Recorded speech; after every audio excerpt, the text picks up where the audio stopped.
What's going on, guys? My name is Assam from dopelifecoaching.com, and today I'm going to be talking about the perfect first date.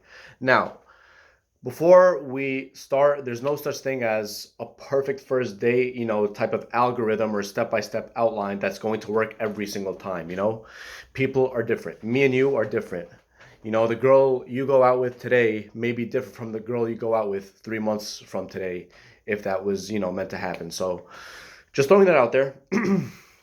But however, I do have a couple of ideas I want to throw to you, and just don't copy this just like a robot and then just go in like a robot and have a scripted idea. No, that's not what dating's about. It's not supposed to be scripted. It's supposed to be natural and effortless and just flowing, right? So moving on. Okay. Again, I'm giving you the very likely chance of what's best to work and what I've found, best to work in most cases. It's very, very likely that this is going to work.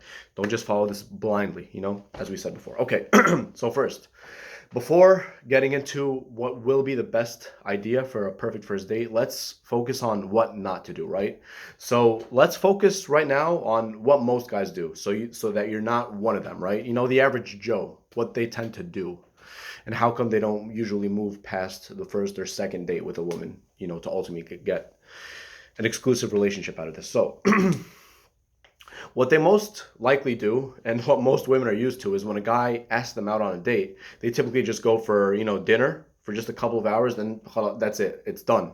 They'd go to Fridays, they'd go to Applebee's, they'd go to Panera Bread, whatever.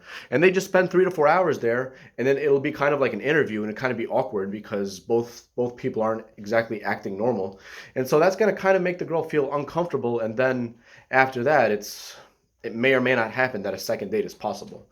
So, and I'm not saying this is not going to work. For some people, they just like that. They're not too outgoing and adventurous, which is fine.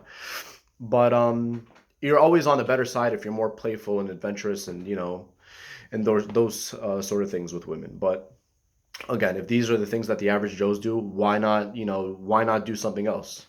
It's not about just being different for the sake of being different. It's about being memorable. You want to be memorable to the woman so that when she leaves and, you guys, part ways after the first date, she's still thinking about you. That's what you want, right? All right. So that's the key word, memorable. So in my opinion, the best way to approach this when it comes to dates, especially the first date, is think of it this way. You go out with a girl on one date. It's just one date and ended, right? However, because you want to be memorable and because you are a memorable person, you're not going to do what the average Joe does. You're going to take her to multiple places over the course of just one date, right? In my opinion, I recommend going to like 3, 4 places. It's not always easy. And obviously not every single date you're going to do this. But for the first date, it's better to. Take her to 3 to 4 different places over the course of one date. Let's say you have 4 to 5 hours with her. That should be enough to take her to, 4 to 5 different places. 3 to 4 different places. 4 to 5 is just, kind of pushing it too much, right? Why? Because in her head, those 3 to 4 dates are going to feel like those 3 to 4 places you take her to are going to feel like 3 to 4 dates. And so she's going to be like, holy shit, like I've been on one date with this guy and it feels like 3 to 4 dates. It feels like I've known him for a while. Like we've been, to this place and then that place and then that place. It's like, holy shit, it feels like so much has happened. And then, when she parts ways with you, it's like you're memorable in her head. It's like this isn't what she's used to. She's not used to this level of how can I word this? Of just difference from the norm, right? You're being more fun and playful. You're making her let her guard go down. And so that's perfect because number one, it builds rapport with you. Number two, it builds familiarity with you. She's going to feel like she's known you for such a long time, even though it's just been one day. So that's awesome, right? You're the one who wins. It's a win-win situation for both parties. So let me just give you an example, and please do not just follow this blindly like I've mentioned before. In the summer around July, there was a girl I went out with on a first date, and it was really good. What happened afterwards is not the point, but the point is the first date was really good. So I personally, it was a summer day. I took her on to 4 different places over the course of about 4 or 5 hours. Maybe I can't remember. Yeah, 4 or 5 hours. And she really enjoyed it. She even told me that. So here's what I did, for example. I first, obviously I researched where she is, her location to my location. I was going to go pick her up. And so I searched for places not too far from her current location, not too close either, but not too far. And so I had I mapped out, okay, what should I do first, and then second, then third, and then fourth. It didn't take too long of research. I just looked at the things that I liked and assumed from her personality and talking to her via, Messenger, Facebook Messenger, that this is what she may possibly or likely will be into, right? So the first place I took her to was a nice coffee shop. It wasn't Starbucks or Dunkin' or anything, just normal. It wasn't too extravagant either, but it was quite, unique. It was exotic. You go into the coffee shop. There's, different flavors, and just the seating is like exotic. It's not normal. It's like the way the chairs are, the way the couches are. There's air conditioning. There's different types of coffee. They have their different, flavors to the coffee, and they're different, even the menu looks different. It's like written in chalk. So it's nice. It's unique. I got like a peanut butter, whatever, latte, iced coffee, I can't remember, and she got something similar. And then we just sat down, and the point I'm trying to make. It was memorable, and the coffee was good. And so we went there first. And afterwards, I knew that there was a lake, a pond or lake, whatever you call it. It's a park, less than 5 minutes away, walking distance. So after the coffee, I'm like, follow me. There's something fun that way. And so she followed me. We crossed the street, and then we went to that pond. We walked around for a few, and there were geese in the water, and it's like nice scenery. It's July weather, so this is very appropriate weather for that. And then we sat on the bench, and then we looked at the water. It was very relaxing. It puts you into a meditative state, which is good anyways, because if you're on a first date, it's likely that you or her, depending on your level of experience, will be nervous, and so that's just going to bring everything down. It's going to make you feel like you're really relaxed. And so who doesn't want to be relaxed on a first date? That's perfect, right? And so I took her there. And then after that, after spending about a little less than I want to say like 45 minutes maybe at that area, walking around and, just looking at the scenery, I took her to a hookah lounge, which was not too far either, about 15 minutes away from that. And I didn't tell her where I was taking her. I'm like, follow me in the car. We're going this way. So I took her in the car. We went to a hookah lounge, and then we were there for about an hour and a half. And she did enjoy it because, this is something I enjoyed, and I assumed that she would enjoy it. And by the way, when you do things like this, like for example, I like to go to hookah lounges because, I'm Egyptian, I'm Arab. These are things Arabs like to do. I personally like to do it. Do something that's unique to your culture if it's different from hers, and then bring her in on it. Show her these stuff. Show her hookah. Most of the people who live here in the U.S., most of the whites, for example, normal white people, they're not used to going to hookah lounges, or at least that often. And so you take them there. It's like, oh, this is new. This is different. This is memorable. You want to be memorable. Remember, I said that word like a million times already. So yeah, you take them to that place, and so as you're going there, even just turn on music that's unique to your culture or unique to just you.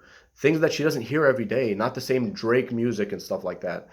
Turn that on, and then just, sing, be in the moment, live in the moment with her. And then she's going to appreciate it because it's going to make her guard go down. You want her guard to go down. You want her to feel like she's a child. You want her to feel like she doesn't have to put on this facade or this mask just for you because you're a stranger and she's afraid that you're going to judge her. So more activities to make her relaxed and to put her guard down. So that was the third date we went to. The third location we went to. After that, I didn't exactly have a plan, but I was like, you know what? I'm getting pretty hungry and I'm in the mood for pizza. So I'm like, are you in the mood for pizza? And I was like, let's go to the car. And we went to Domino's afterwards. And I didn't have Domino's in years. I hadn't at that point, had Domino's in years. And so after that, we went to Domino's. And it's like, she enjoyed her time there. Obviously, when it comes to food, some women are not comfortable, eating, but I somehow found a way to make her comfortable. I got, 2 different small pies, or was it 1? I can't even remember. That's not the point. So, yeah, that was the 4th spot we went to. We spent about 30, 40 minutes there, and then afterwards, I drove her home. So just think about this. The first location, the second location, the third location, the fourth location. Over the course of 4 or 5 hours, I took her to 4 different places, which are like 4 different dates in her head. It's like we only spent 4 or 5 hours, but the quality, not just the quantity of time, it's just holy shit. They were full. They were a full 4 or 5 hours, full of talking and full of connecting and full of bonding, full of fun, full of joking, full of laughter, full of playfulness. And that's awesome. You know, it's supposed to be playful and fun. Just like that old song, girls just want to have fun. They just want to have fun, man. They don't want to be all serious. They don't necessarily care about where they're going to go to begin with, but as long as you make it fun for them, you're going to be A-okay. So that's what happened. And then in the end, I kissed her. So you should always, always, always go for the first kiss if you're interested, you know, over the course of the date. 100%. Even if she turns you down, it's better. She's gonna respect the fact that you had the balls to go ahead and do that. So what else? What to talk about? All right. So first off, we mentioned do not script. Please, guys, please, please, please do not script things. You're going to come off as a robot. You're going to come off robotic. You don't want it to seem that you were thinking about this before going to see her, because she's going to be able to pick up on it. Your body language will tell, you know, give off that info. Your eye contact or lack of, your everything, your posture will give off, you know, whether or not you are robotic. So please just try not to script it. Make it, you know, natural.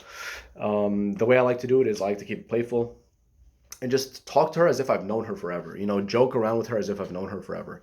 If she says something in the conversation that will warrant me, you know, giving her a nickname, I'll just give her a nickname. You know, if she admits that she's petty about something, I'm like, all right, that's your new nickname. All right, Miss Petty. You know, how's that new nickname sound on you? Obviously, joke around. Don't carry it on too long, but you know, joke around about it, because when you're joking with her from the first time you meet her, she's going to, like I said, associate you with familiarity and comfort and all those beautiful things that you should be making her associate with you. All right. Another thing is try not to talk about serious things as much as possible. And if it happens that you're put in a situation where you kind of have to talk about it, but at the end, put a positive spin to it. You know, don't just keep it all serious. And, you know, because some people do this, you know, without the knowledge that it may affect them negatively. You know, don't talk about the death of so and so, or, you know, this and that, or the time where my ex did this and it angered me. Don't even talk about exes. Don't talk about that stuff. If it comes up, it comes up from their end. But even if it does, change the subject and put a positive spin on it, because then you're going to seem like a positive person, which is obviously what you want her to associate you with. All right. Last point, getting physical, right? Getting physical. The way I like to see it is, again, there's no calculation to this. You don't just calculate, you just go based off what the situation warrants. If the situation calls for it, like, for example, you're moving from the first place to the second place and you're crossing the street or whatever, I'll recommend, you know, going for her hand, especially if she's not like this and not closed off. You go, and the way I like to do is when we're crossing the street, I just like to put my hands behind like her lower back, just to like kind of guide her, like, you know, see where the cars are coming and kind of block her, and then, you know, guide her like that to make sure she's like safe. They like things like that. You know, show her that you're in control. In control, not controlling. Those are two different things, but it's definitely a plus if you do something like that. And then if you feel like her guard is down and she's smiling and stuff, just go for her hand. A lot of times what I like to do is, as we're crossing the street, I use an excuse like, oh, give me your hand, and we just hold hands. And then most of the times it works. They might be like, oh, you're really ballsy. You're this, you're that. And just, you know, brush it off. Don't keep saying, oh, yeah, I'm ballsy. No, you're going to look really stupid. Don't do that. But yeah. When it comes to getting physical, I'd recommend you do that. You know, it's always best to, you know, put yourself in the ballsy state, because even if they reject you, like, let's say, for example, you tried to hold her hand, but she was like, no, I can't. Like, well, what are you doing? I just got to know you. Be like, oh, damn, what are you going to do when your hands are really cold? I was just trying to make it warm. Say something totally ridiculous and stupid, and obviously she's going to know that you're joking, but, you know, be playful. Be like, what? I thought your hands might be cold. Like, I should warm it up. I mean, come on. Who's going to warm up your hands? What if you have no gloves? And then most likely she's just going to laugh and, like, you know, she'll giggle. And then there you go. You unlimited. You eliminated all the awkwardness. So that's just perfect for you. Another thing is, if you know, if in between the dates you're going to, like, let's say a bench or something like that, you're sitting on a bench with her, wrap your arm around her like this. If you feel like she's comfortable, if you feel like she's not sitting like this, again, like, because this usually indicates either nervousness or a lack of comfort. If her guard is down and she's laughing and, like, you're telling a story or she's telling a story and you're both hysterical, you know, just like go on the next story and then just put your arm around her. If you're not too comfortable with it, don't do it, but just, practice, and eventually you will get there. So that's another way to get physical. The last thing I wanted to say is, again, I said this before, kiss her, kiss her, kiss her, kiss her. At least once, which would be at the end of the date. When you're parting ways, go for the kiss. If you try to go for the kiss and she does not reciprocate, at least you tried, but you should definitely try even if you are really nervous, because I mean, what other way are you going to prove that you like her more than just a friend, you know? Other than holding hands and kissing. So you should definitely, definitely, definitely go for the kiss, and not just a peck, but like, a bit longer. Don't put like too much tongue in there, but like, you know, make it a nice kiss at least. And again, like I said, at least once during the date. It doesn't have to be just the end. If you're talking to her and during your talk, it seems like her body language is pointing more towards you than the other way, then you should definitely go for it. Because body language does say a lot. If you're talking to me, for example, and I'm sitting like this, I'm only giving you my head, it means I'm not giving you my undivided attention. I'm not too interested. It's very subtle, but it's true. Like, oh yeah, yeah. Oh yeah, really? Yeah, okay. It's like my focus wants to go here because my body's pointed towards here. But if I'm going like this, and I'm giving you my undivided attention, oh yeah, really? Yeah? Oh, that's what happened? And so I'm giving you my undivided attention. My entire body is this way. And so the same applies for women when it comes to kiss. So yeah, that pretty much covers the perfect first date in my eyes. I would really, really, really, really recommend you follow at least the generals of this. You don't have to go too specific because, again, as we just said a million times, you don't want to come off as robotic. So yeah, just rinse, recycle, repeat, man, and that's pretty much it. And if you want to get my personal help, best way is to go to my website, www.dopelifecoaching.com. You have two options. You can either go for the free 10-minute consultation for first timers, offer is going to expire soon, or you can actually book a 1-hour session with me, which in my opinion is more preferable because then I'll be able to map out a specific game plan with you. And yeah, man, we'll take it from there. Book a session on my website and you'll be able to work with yours truly. Have an awesome day, man.